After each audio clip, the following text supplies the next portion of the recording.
the further I go into the development of my life and career in this series, as it has been for the past 40 or so episodes, it's easy to get bottlenecked in the story because there's so many things going on and so many different dynamics occurring at the same exact time, all affecting the outcome of every decision and every opportunity and every possibility that presented itself to me over my lifetime. I was never left alone to make a choice.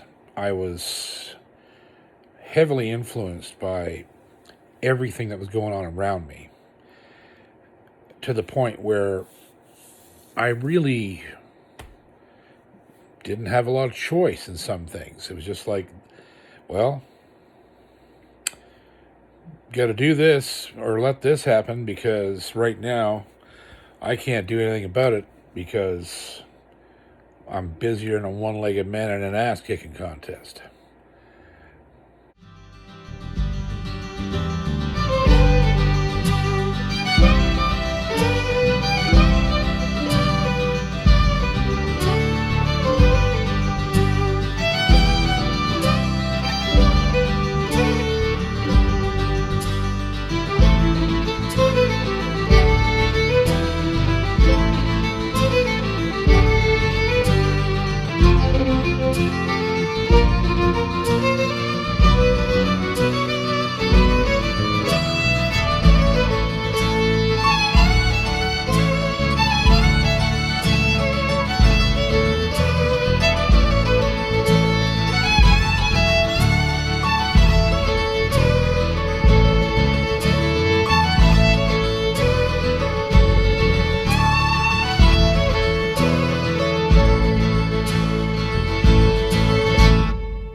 Once I had made that money, from the fiddle contest, and we started to establish ourselves, Hilda and I, as a viable act in the square dance circuit, and to a smaller extent, the live scene right in Shetty Camp, which was very busy. It was a small town, but it was a very busy tourist town in the summer. There were thousands of people coming there.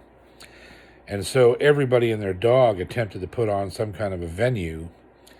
All summer long there was 2 bars, the Gabriel, and actually there were 3 bars. It was the Gabriel, the Doryman, Laurie's Motel, and then there was another place called La Chaloupe, which was right on the waterfront. It was like an upstairs kind of lounge. And there was gigs there for you if you wanted them. But and it was a strange thing, like, as I said earlier, Hilda had established herself, but she didn't have any huge aspirations. She was happy making $400 a night and having $3,000 or $4,000 in the bank, and I wasn't. I wasn't looking for hundreds of dollars. I was going for millions. I wanted to get rich. I saw that I had a commodity that was valuable, and I wanted to market it and sell it. And there came a certain point in time when there was just I could see, because I had been out in the world. I'd been out in the world, and I saw rich musicians. I saw successful musicians, and I knew what they had done to get where they were at. And I wasn't doing it playing square dances in halls out in the middle of the woods in Cape Breton, and that's fine. And I honed my skill as a fiddler during this time, and it was all good. It was nothing, negative about it, except for the fact that it wasn't the best use of my skills. So I started to push towards getting some kind of a unit together. And I knew that I wasn't going to be able to afford to pay a band, and I also knew, unfortunately, right away, that I was not going to be able to get rid of Hilda as a musician. And I don't mean to put it that, it's hard to put it that way. I don't really mean it that way, but the fact of the matter is that, as I've said earlier, any piano player in this situation with me would be too one dimensional for what I wanted to do as a musician. I needed other string players. I needed players who were, but I couldn't get them. I didn't know anybody around there at the time that would be interested in doing it. And on top of that, like I said before, I knew that I was not going to be able to exclude Hilda as a band member. I was stuck with her. And I mean, it's a horrible cliche in this music business where a guy is, he's got a good thing going on, but he's got a significant other in the band who can't be let go, can't be disciplined, can't be fired, can't be, because she's living with the guy. And so there's jokes about it, right? Like there's a great joke about this guy that goes to heaven, and they're putting together a band for a jam that night, and they're listing off all these great players that are going to be in the band, and somebody says, "Is Jesus playing in the band?" And Jesus shows up and goes, yeah, I'm singing lead, but I know this chick who sings. And that's the punchline of the joke, that even Jesus would fall prey to this trap that musicians get caught in from time to time when they're in relationships with people who are musicians. And again, there was nothing wrong with Hilda's musicianship in the Cape Breton setting.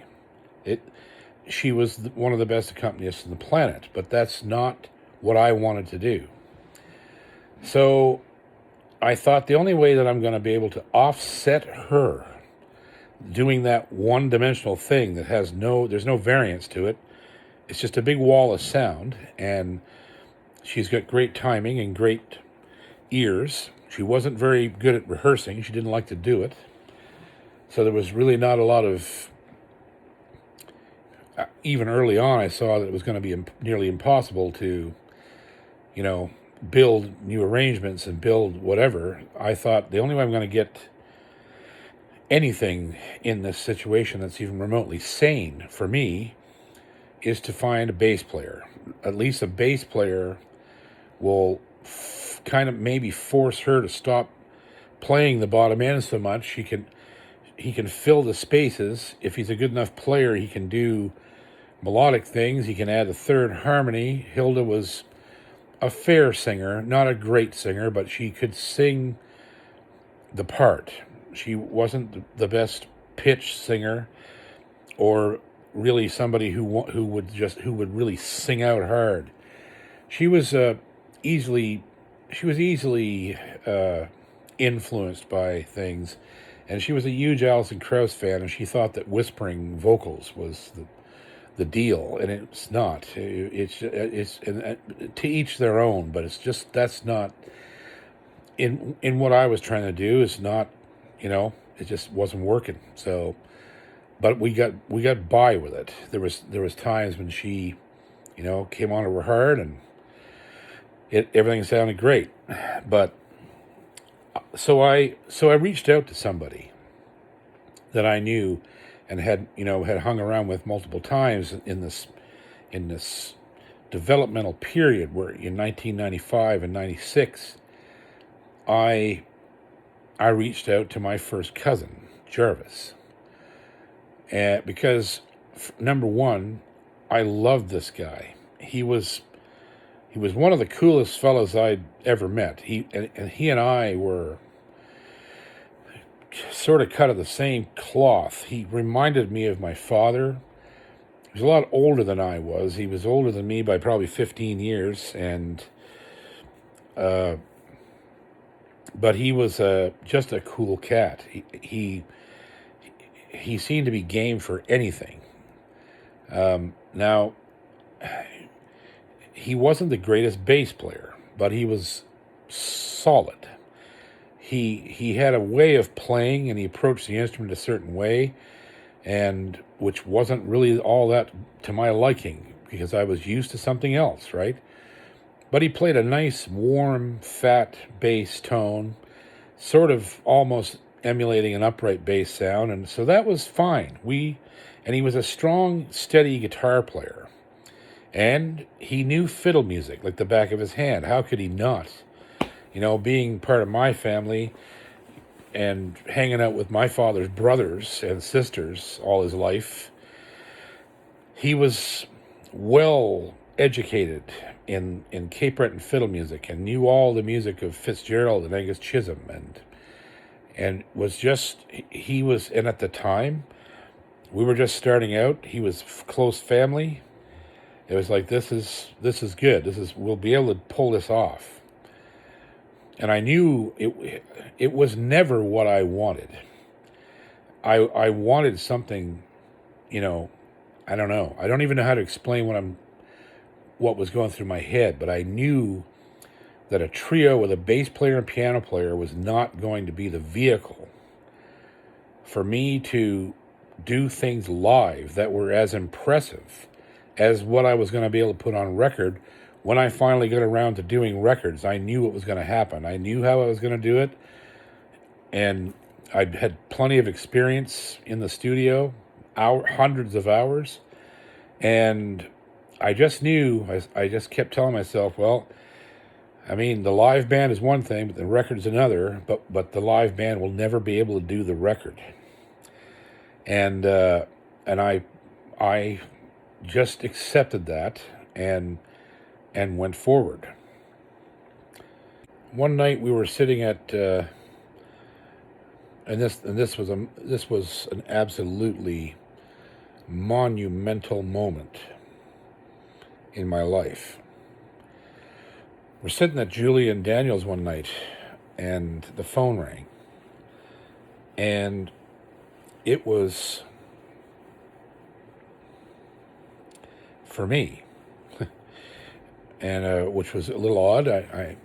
Some people still had their phone number for me, and I answered.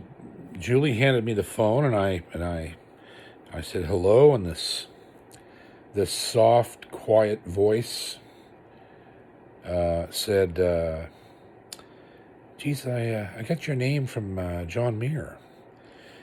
And I said, "Oh yes." I said, "What can I do for you?" And he said, "Well, we've got a gig in Halifax. I have a trio, and he said Dave McIsaac usually plays fiddle for us when we're in the city, and John Muir said that you might be able to sit in and play fiddle with us." And I said, "Well, yeah, sure. I mean, yeah." And I was I'd been around, to know enough what pub music was like and what these guys were likely going to be playing when I got there. No problem. It was 2 or 3 nights work at this place called Kokomo's. It was out on the outskirts near, the Armdale side of Halifax, out in this sort of industrial park, which is now highly developed, but back then it was almost nothing there. And so that gentleman who called me, his name was Dave Gunning. And that phone call would lead to a 25-year friendship and the closest one of my entire life. This man would become the best friend that I've ever had, and still is to this day. And if you don't know me or him or whatever, you're not aware of that relationship. You can go online and Google us and Google him, but there's no real good way to explain in a single setting the influence and the positive influence and sheer level of, I guess, guidance that David has brought into my life from that very moment onwards. He was always part of my life. And so we go I go down there and meet him and Kevin Brennan, who's playing bass or guitar, I think, actually. Sorry, he's playing guitar. Anyhow, it was a pub gig, and it was really funny because we were up there playing Irish pub music and Barrett's Privateers and the normal maritime pub stuff, and the crowd was all these young 19, 20-year-olds having sex on the dance floor to Barrett's Privateers. Like, it was just absolutely surreal. And we would be on our breaks, and I remember sitting at the table with Kevin and Dave, and Dave looked over at me and said, welcome home, and Kevin said, geez, I can't believe we're here. That became a saying that lived for years. Geez, I can't believe we're here. And because it was ridiculous what was going on in there. But anyhow, we had fun. They paid me, and I found this brother in Dave. And I don't know, when he tells the story now, he says, well, I called John Muir. Now here's where I owe John Muir an unpayable debt.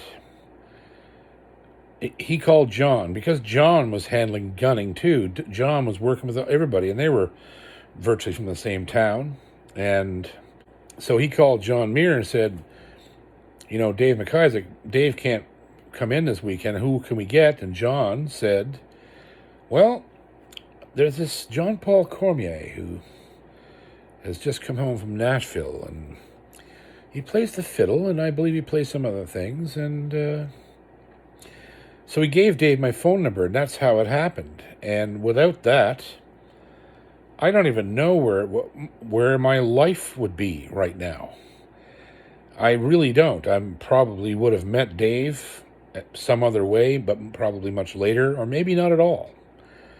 And that's another thing. If you ask Dave, he credits me with a lot of things he shouldn't. But his solo career he credits me with, and I don't really agree with that. I think Dave was brilliant from day one. Was an artist that was undeniable, even in the early days. I mean, the man was just so good. And anyhow, so that's how I met gunning. I don't even know how to repay John. I don't know. There's no way to repay John Muir for that. And it absolutely altered my life. So, meanwhile, back at the ranch, I'm continuing to write songs. I get a few more, lined up. There's quite a few of them piling up, Songs like The Island and Gilgary's Glen, of course. Hell Freezing Over, You Saw Me. Basically, all of the songs ended up on my very first solo album. So, enter the first person in the industry that he did a bunch of things. Number one, he understood me almost immediately, which means he was able to put up with me, is really what it means. Because in those days, and there's people that think I'm still this way, but I don't really think I'm as bad as I used to be. But I mean, when I was that age, hungry, for my career to go, you know. I was at times unpalatable because, number one, I called bullshit every time I saw it. Number two, I didn't trust people at all, really. Again, from my upbringing, it wasn't something I was doing on purpose. It was because of what I'd seen and lived to that point. And I was demanding, but in strange ways, I think. I wanted to do the best I could do. And I wanted to run a professional crew, and I wanted to be on time, and I wanted to be... I took a lot of signals from Bill Monroe. I wanted to run a tight ship. I didn't want, people working for me, running this way and that way and not know where they are and waiting for this one and that one and wasting time and wasting energy. I wanted efficiency in the people that were working around me. So we hear about this summer project that's going on.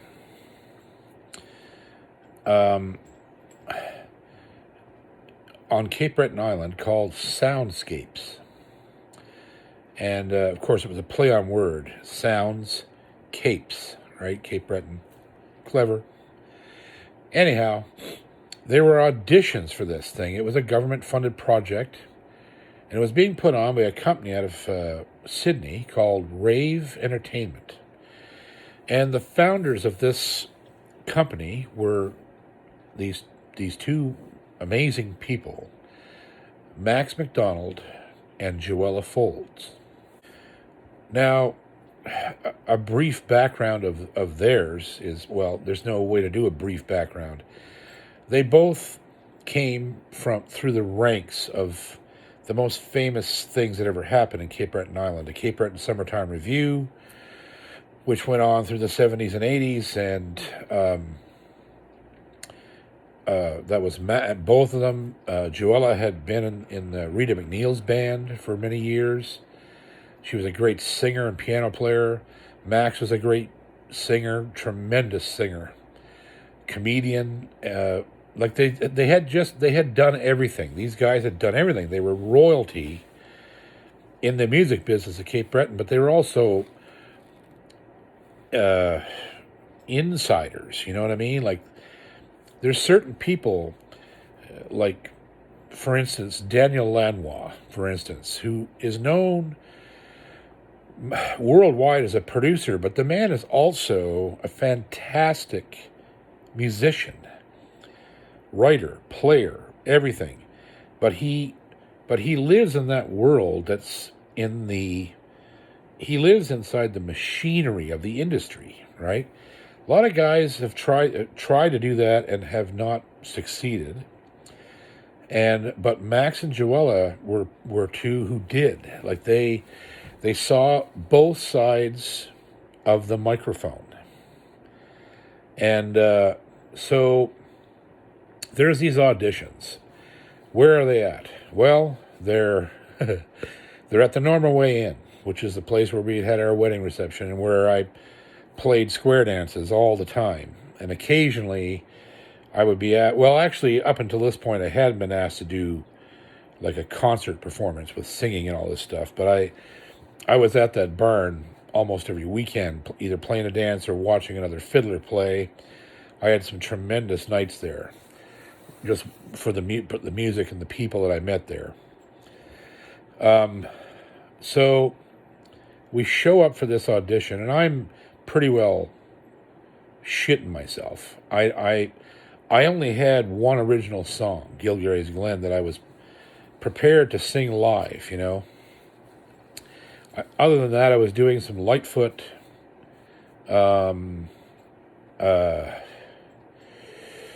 I don't even remember what was in the set list back then, but there was definitely Lightfoot, and there was my one original, and there was the rest of it was fiddle and guitar instrumentals. And I don't think I had banjo or mandolin or anything on the show at that time.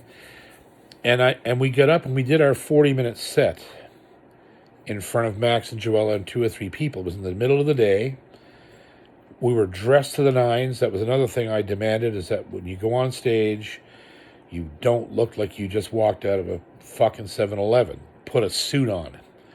Like, get dressed up. And Hilda, no problem with her. She could dress out like crazy. She made her own stage clothes. And she was always full of sequins and rhinestones, and she knew how to dress.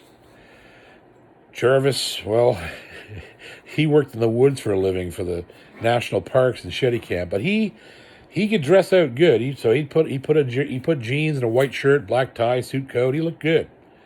We were looking pretty snazzy, and got up there, did the set, and when it was over, Max got up and walked over and introduced himself to me. I hadn't been introduced to anybody. I just walked in, saw Dave McDonald, the guy that owned the barn. He was facilitating these auditions.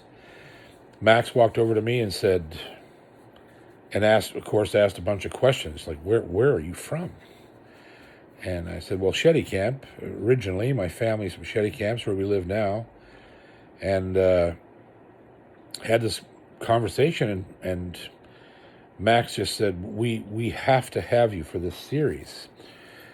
I said, okay, fine. And so it was busy. It was a lot of shows per week, and what was really good, it was $400 a show we were going to get paid, so that meant I could give each Hilda and Jarvis $100, and I'd keep the other half. That would be union wage. Or the leader gets double share or 1.5 share, or whatever you want to call it. So it would work out great. And Jarvis, of course, as I said, had a full-time job with the government, and he could get time off when he needed it. So it was nice money for him. And which leads me to an aside, which is another strange thing about my marriage at the time, is that, most marriages are sort of a partnership in most ways, with a pooling of resources, and there's one pool that a couple normally, works from and whatnot. But that was not the way it was going to be with Hilda. Hilda wasn't interested in that. Hilda wanted to be paid for every gig separately from me. I had to pay her. I had to write her a check, and we had a joint bank account. But to my knowledge, she never went near it the whole time we were married. She could have at any time she wanted. There was always all kinds of money in there, but that's not what she wanted to do. She wanted to be independent, I guess. I don't know why she chose to do that. But so there I was, writing 2 checks every show. One to Jarvis, one to her. And this would go on for the entire relationship, and would cause some strife at times. So anyhow, we spent that summer touring the island, playing, I think, 2 or 3 shows, maybe 4 shows a week. It was a heavy schedule. It lasted June, July, and August, or July, August, and September. It was a 3 or 4 month run. And by the time it was over, we were really tight as a band. And most of all, we had started to develop this major following in Cape Breton. It happened overnight, right? Overnight. Bullshit. But it appeared to happen overnight. And that was the trigger. Max McDonald and Joella, but mostly Max, I think, was keen on helping me. I think he saw a kindred spirit in me. He knew I had plenty of issues. From a rough childhood. He had the same kind of thing. We were both shy. We both had stage fright. We both had, he just he took a look at me and saw right through me. And he would do, what a lot of my close friends have done over my lifetime is when he saw me doing something wrong, he would manipulate the situation to get it to change, but make me feel like I had changed the situation.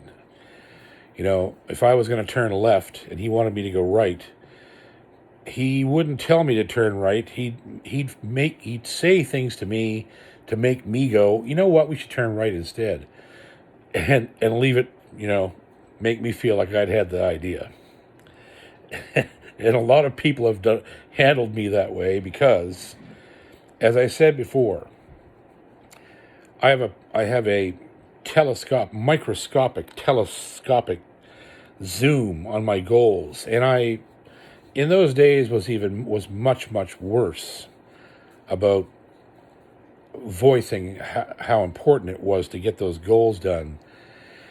And I didn't care about whose feelings got hurt or who got offended or any of those things. I was like, that's too bad. I don't care. We're doing this, and that's that. And for the most part, it helped me, but there was a lot of times when it burnt bridges, and it also, it damaged a lot of relationships in the short term. A lot of the people that got offended by me early on in my life are now my good friends because they know me, right?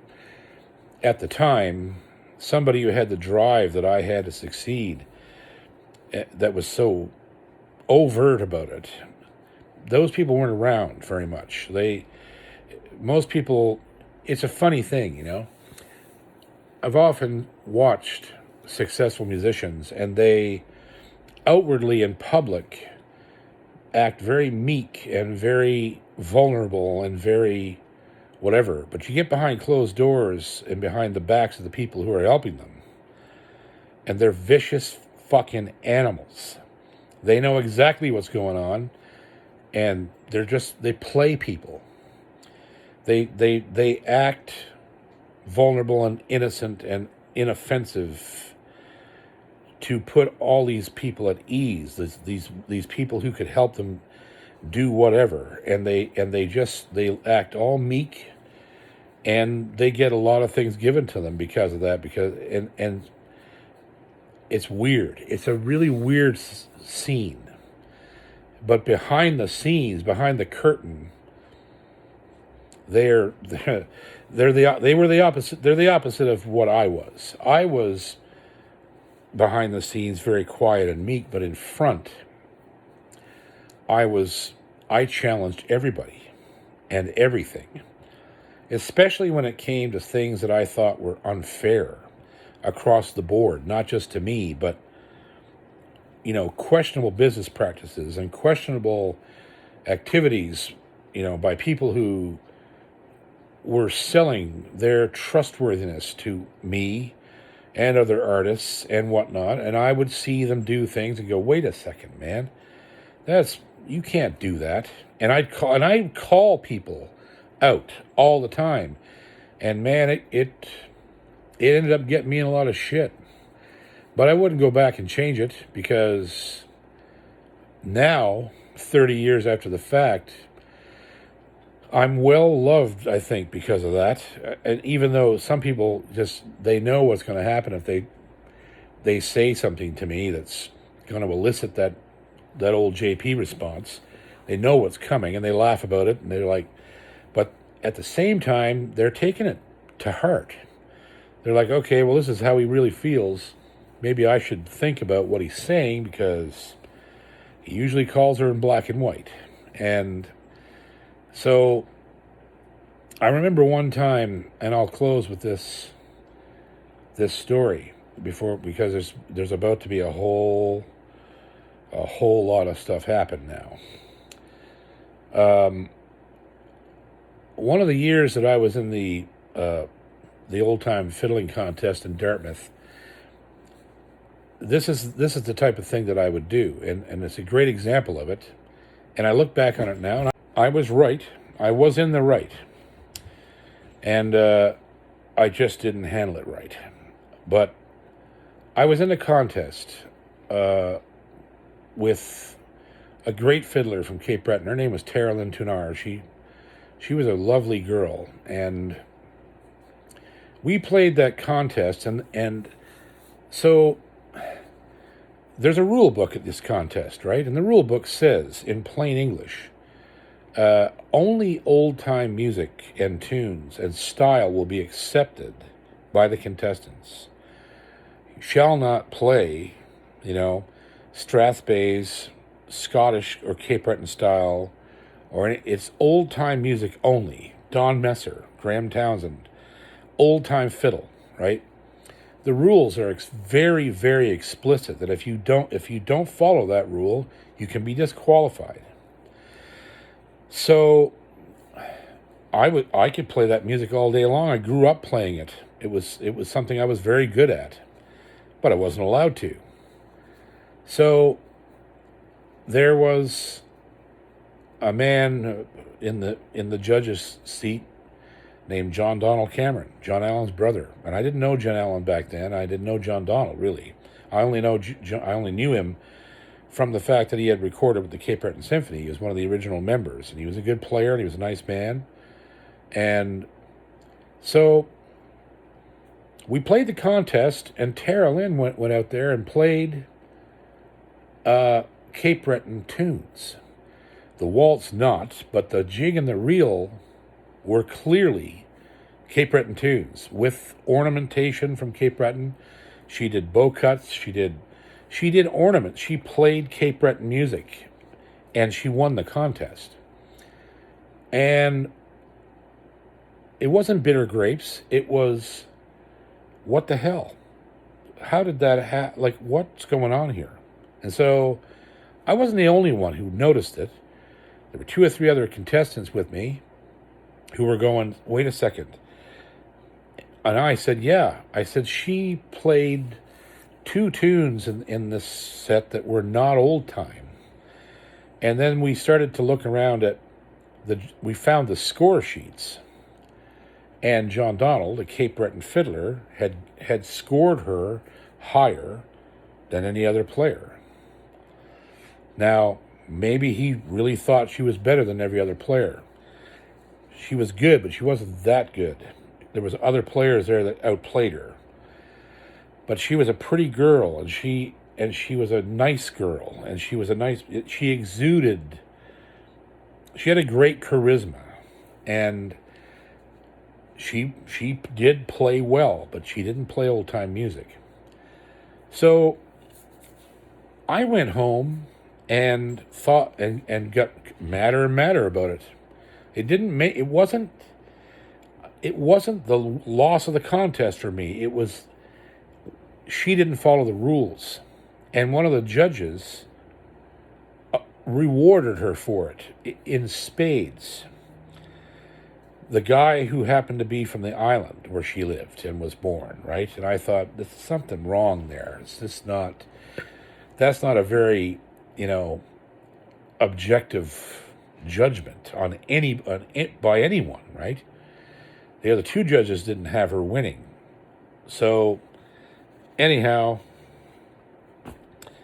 I ended up writing a letter to the Chronicle Herald about the contest, wherein I voiced all my concerns / accusations, and it blew up in my face, but not anything serious. It was done and over in a heartbeat. But I ended up having to apologize to John Donald in the paper a couple of weeks later. But I didn't really mean it. I did and I didn't. I realized that it wasn't John Donald's fault. John Donald didn't do anything nefarious. But what it did ultimately for me was it made me lose my faith in the establishment. So you go into a contest that's been going on for 50 years, and there's a set of rules, but they don't count depending on who's in front of the microphone. And I just thought that was shitty. I thought it was this is bullshit. Everyone else, me included, all tried to follow the rules to the T so we could win. Somebody else came in, didn't follow the rules, and took it away from all of us. And I was like, that's not very good. Like, that's, and she was capable of playing old-time music if she wanted to. She didn't have to pick those particular tunes. And so, because I got to say, a lot of Cape Breton fiddle tunes at that time were way flashier than straight old-time music. They just were. They had more ornamentation. They had more drive. They had more all those things. So that's an example of me at the age of, 18 years old, where I saw something in the establishment, and I saw something happen with my own eyes, and I went, whoa, this can't stand, and I did my thing, and it blew up, and I went back and said, okay, I'm sorry, but, we need to do better than this, and everybody did agree on that. But that's a good example of me. When I was young and I saw things that were wrong, I couldn't shut my mouth. I just couldn't do it. I would call people out, like, sometimes right on the spot as soon as I saw whatever it was. And I never just did it. I never just jumped right in and did it. I would look around the room and see that the look on other people's faces, wanting so badly to call out the bullshit. And then I would just go, okay, you guys aren't going to do it. I am. And boys, I'll tell you, it got me in a lot of shit over the years. But like I just said earlier, I wouldn't trade it. Because now I'm known as someone who's honest and someone who's, and I probably paid a lot of price for it over the years, but I don't really care. I don't care. I just don't care. And there were plenty of times, not too many, but there were plenty of times when I got it wrong. And when I found out I got it wrong, I went immediately to this person or subject or whatever, and I apologized. And another reason why, it did work out for me in the long run. The few people that I've had, serious run-ins with, we're all friends now. And they call me for things, and I call them for things. And there's a certain amount of respect that you get in life from just standing your goddamn ground. Not foolishly. Don't do it when you know you're wrong. But if a preponderance of the evidence suggests that you are, and you broach the subject and nobody contradicts you, and you go, well, Jesus, I must be right because I've suggested this and it looks like I'm right. So I got to stand up against this because you just don't know who's coming behind you that's going to get blindsided by the same bullshit you're witnessing. And that's one of the biggest problems with the music industry, is that nobody stands up for the other guy. And if they did, there are certain people, of course, in this industry who kick down every door and let guys like me walk through it. But there's another crop that just, not only did they not call out the crap, they enabled it by playing the game and getting in the machine and going, yeah, okay, just do whatever you want to me. Not thinking that there's a crop of guys coming behind him that are going to get mutilated by this machinery that they're enabling by allowing it to continue. And I know that's a deep subject, but we're getting into territory in this series where this is going to become the whole story. So, for a short time. It'll be the entire story, but about what I've had to deal with, and I'm not alone. I don't want anybody to think that I'm calling myself out as some special deal. Every single musician who's ever had anything to do, even remotely, with the inner workings of the music industry has gone through exactly what I'm describing to you. Some much worse than me, way worse. The total loss of everything they owned and their drive to continue playing and their ability to even live, to pay bills, to do anything, just completely destroyed by the machinery. The machinery that's enabled by some and fought tooth and nail by people like me. Was it stupid? Yeah, probably. But again, I don't care. I'd do it all again tomorrow.